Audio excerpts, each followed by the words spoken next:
အားလုံးပဲပါပါဒါရီတော့အခုကျွန်တော်ဒီပထမပိုင်းလေးကိုတော့ကျွန်တော်အေးစစ်စစ်လေးစီနီယာရှိတာလေးဆိုပါဦးနော်အဲ့ဒီမှာတချို့ဘော်ဒါတွေတိတ်တိတ်ကြီးတစ်ချိန်လေးဆိုပါဦးမယ်တချို့တွေဒီဆိုလို့ရှိရင်လည်းရရင်လည်းဆိုလို့ပေါ့နော်ဒီအပိုင်းမှာဘော်ဒါရလိုက်နိုင်ဆိုလို့ပေါ့နော်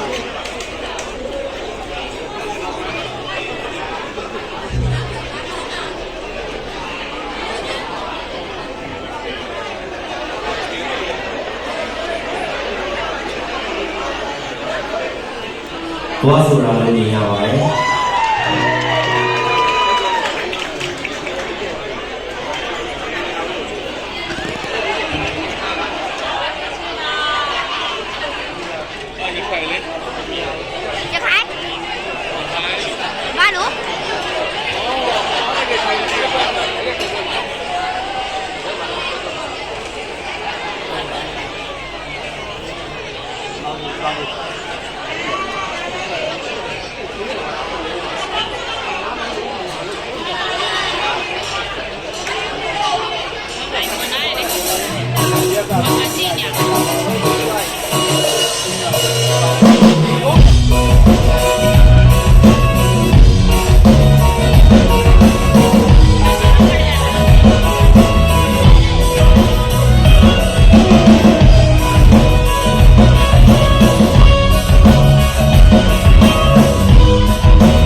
You're